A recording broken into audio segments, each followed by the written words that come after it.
There is an invisible line running down the middle of this river. On one side is the United States, and on the other is Canada. But its wildlife knows no borders, nor cares about the chance landing 400 years ago that put the St. Croix River on the map and in history books.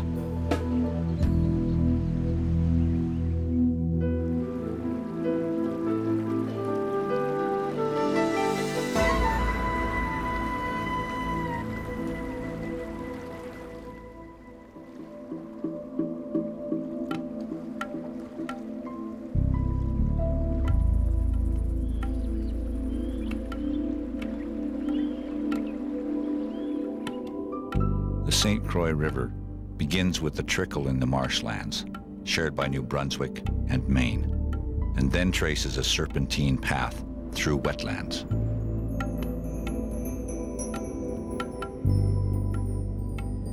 "10,000 years ago, when the glaciers retreated, they left large basins in their wake. The waters of the St. Croix gathered in these large lakes. The lakes eventually released the waters, allowing the St. Croix to carve a path to the Atlantic. An international heritage river, the St. Croix empties into the Atlantic Ocean through the Bay of Fundy.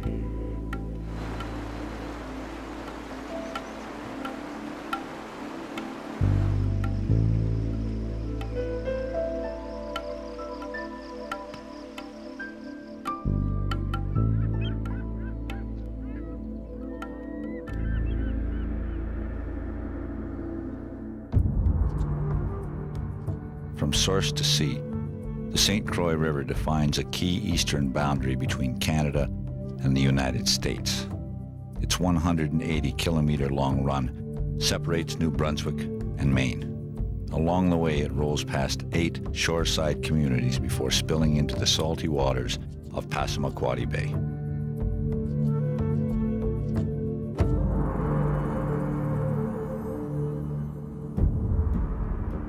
The rugged lakes that mark the top of the St. Croix are oddly shaped and geologically distinct.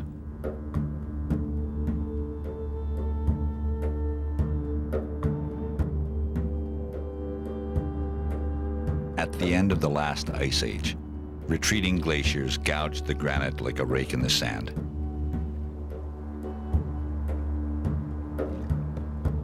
They scattered and sprinkled huge boulders in their wake.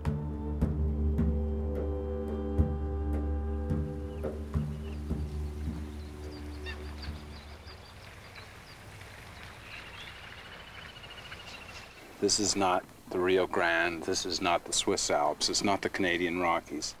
This is an area that's just full of subtleties.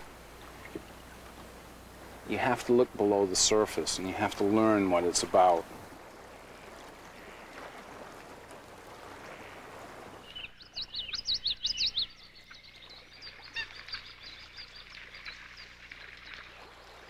Beneath the shallow waters of the river lie the scattered remains of an industry that dominated the riverbanks in the late 1800s.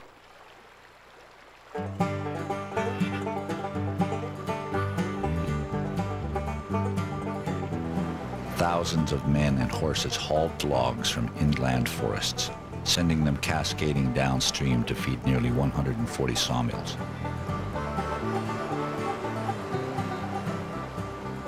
In those days, there were no roads. So the transportation system was water, and they floated those logs down the rivers, and they floated them across the lakes.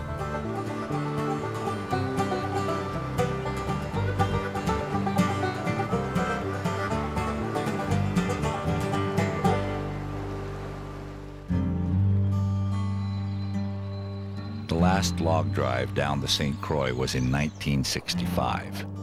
Today, the riverbed is lined with hundreds of renegade logs, a mere reminder of the vast log booms that sailed downriver.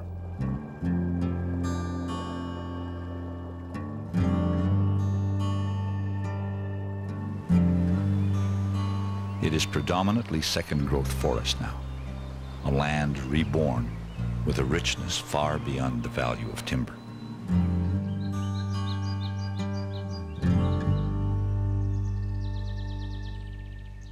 Botanist Jay Bowden delights in revealing the forest's hidden bounty. Goldthread is a common species in wetland areas of the north, and its golden thread was once prized for curing canker sores or helping to anesthetize the mouth prior to dental work.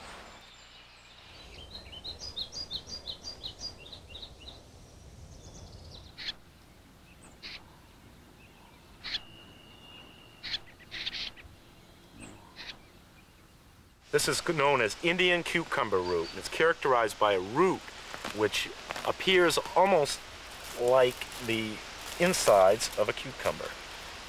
The root was prized by early settlers and Native Americans for consumption. It's fairly tasty.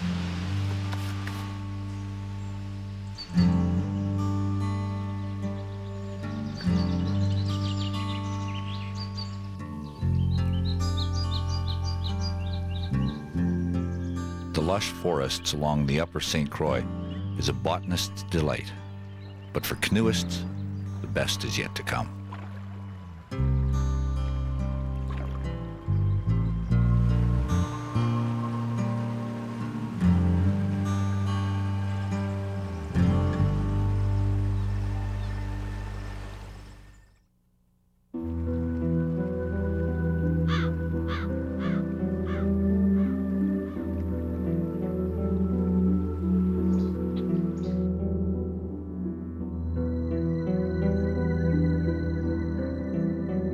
The main stem of the St. Croix River meanders through 90 kilometers of mixed forest, alternating between stretches of flat water and gentle rapids.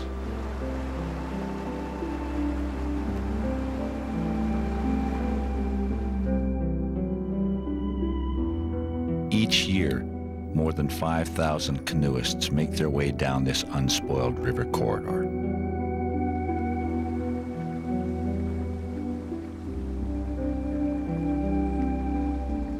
For Tony Reeder, it's a pilgrimage inspired by history. My father was taken with the legend of Grey Owl, the eccentric fellow that became an Indian.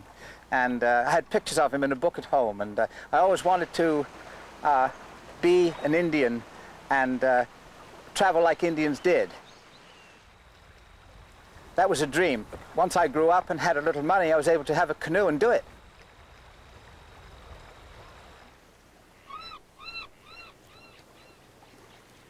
Tony has joined with a group of local residents who spend their weekends rediscovering the river that helped shape their lives.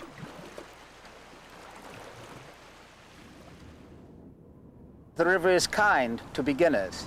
You'll find gentle rapids to begin with, and they get more challenging as you go, so that by the time you hit the worst of them, you're already experienced.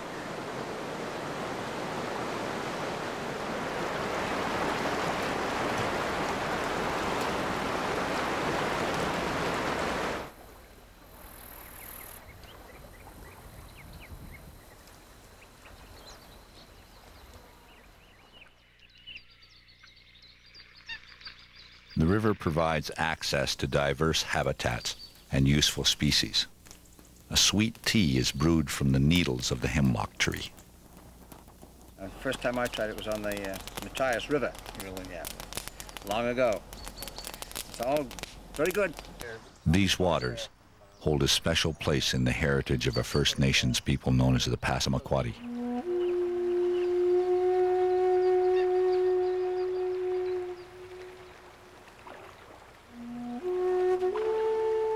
The St. Croix is our lifeblood. It's the main vein that goes through the center of our Aboriginal territory.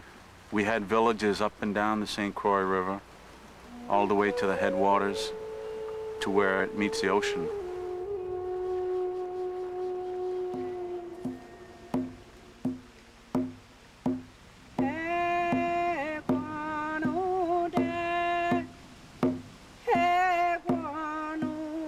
The legends of the Passamaquoddy people tell of them arriving on the St. Croix River as the last of the great glaciers retreated.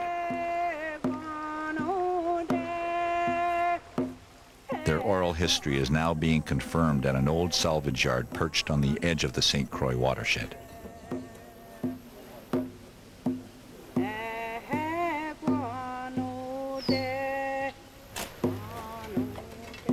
We have evidence of people coming back here on a yearly basis for as much as 6,000 years, perhaps more, perhaps 8,000 years. And what we're finding is evidence of not only a long period of time, but a variety of activities. We're finding evidence of plant remains and bone remains, which represents subsistence, what people were eating, what people were hunting, and what times a year people were congregating here. Archaeological sites are a link back to my tribe's past, and what it's doing, the discoveries that are being found are helping the tribe learn more about the past.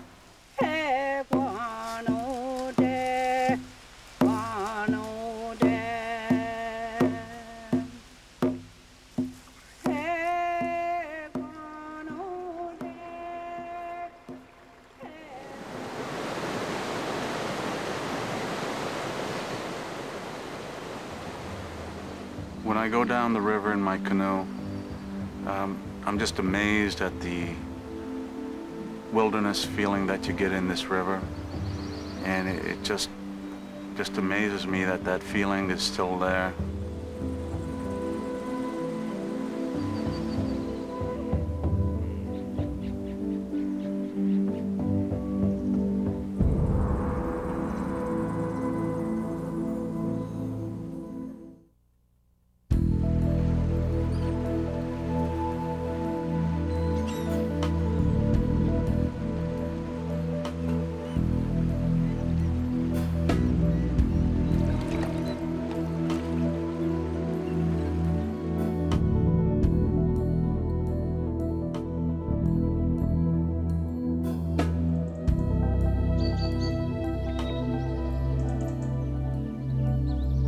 In 1604, Samuel de Champlain and Sieur de Monts sailed across the Atlantic Ocean looking for a strategic spot to build the capital of New France.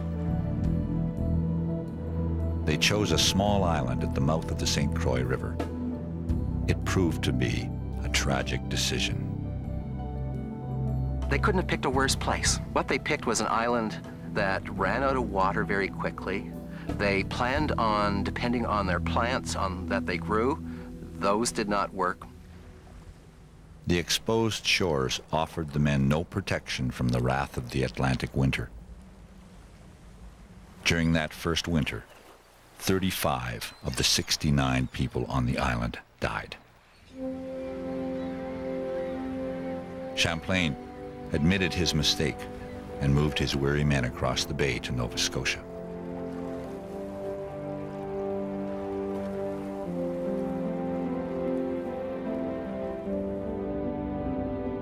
But this island's brief mention in Champlain's journal would prove to be of enduring importance.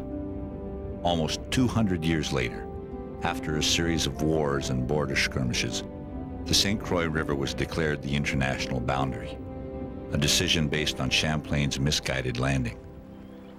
This ribbon of water now separates two nations, two currencies, and two time zones. But as much as the river divides, it also unites. Boundary meant very little. People crossed all the time. Families would have relatives on both sides. Some people weren't even sure what citizenship they had. The towns of St. Stephen and Calais face each other across the St. Croix. During the War of 1812, the cannons lay silent because each side refused to fire on their neighbor. That tradition of peace and cooperation lives on today. It's embodied by Lee Sokowski, who works for the International Waterways Commission, a group dedicated to protecting the river. We're sitting here with Maine in the background, and New Brunswick right here, and yet to look at the water, you don't really see that dotted line. It's not no man's land, it's sort of no man's water. Common goals are key to the success of the Commission. One of their joint priorities is to preserve the river's wilderness areas and its wildlife. The Atlantic salmon is a unique species. It spends part of its life in the river and part of its life in the ocean. Over centuries of dams and pollution, we lost many of our fish. So we've started a stocking program. It is a job that demands dedication and great patience. Of the 10,000 young salmon released in the river today, only 10 are expected to make it back up the river next year. The St. Croix has a special significance to Canada and the United States, more because of its boundary and because of some of its resources. But for those of us who live here, it's home. It's something we've received from generations past, and we appreciate that.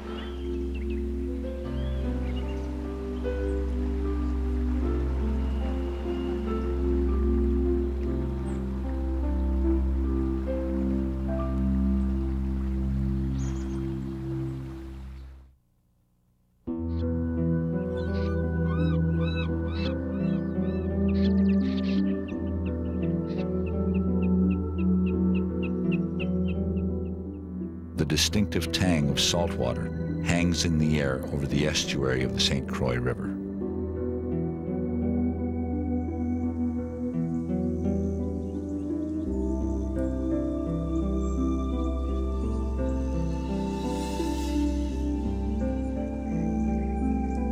Stretching for 25 kilometers, this intertidal zone is a land in perpetual flux.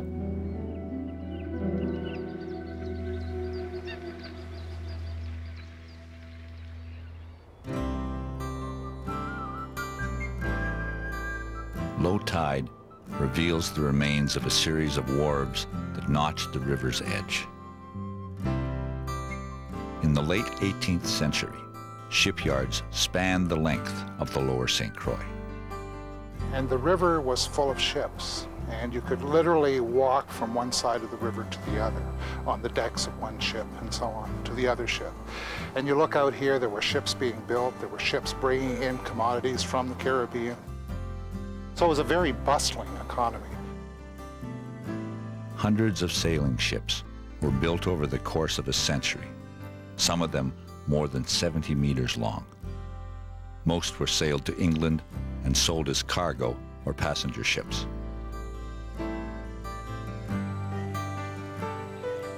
Memories of this bustling era are revived twice a day when ancient beams are revealed by the ebb and flow of the tides. Neither river nor ocean, the estuary forms a unique living space for the thousands of creatures that have adapted to its cycles. It's an area of mixing.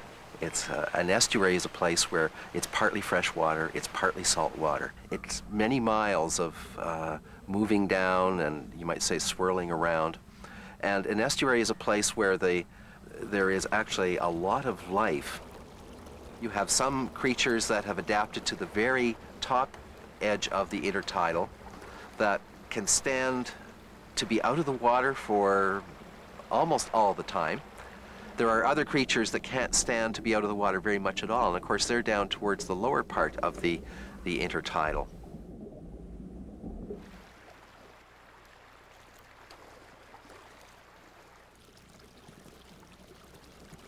This is like a broth. It is so full of small animals and plants floating around. So those creatures are all filtering that water, taking the nutrients from it.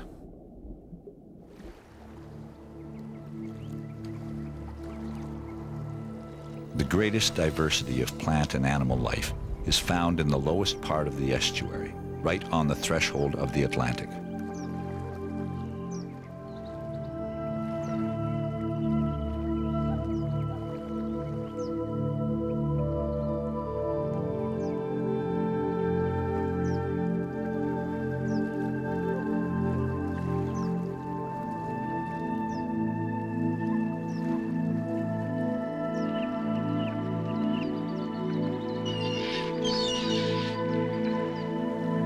The osprey are here because of the fish, just like the seals further down at St. Croix Island. As the tide recedes, rocks emerge in the middle of the estuary, offering a relaxing perch.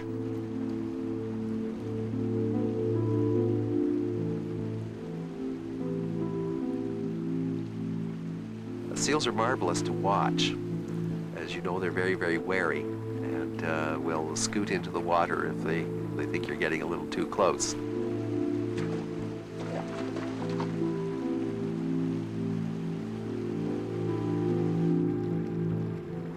When I look out at the estuary, I see it as a living, dynamic system. I can look out and I can imagine a three-masted, full-rigged ship going by, and I can also recognize it as a canoe highway for the Passamaquoddies, which it was for centuries.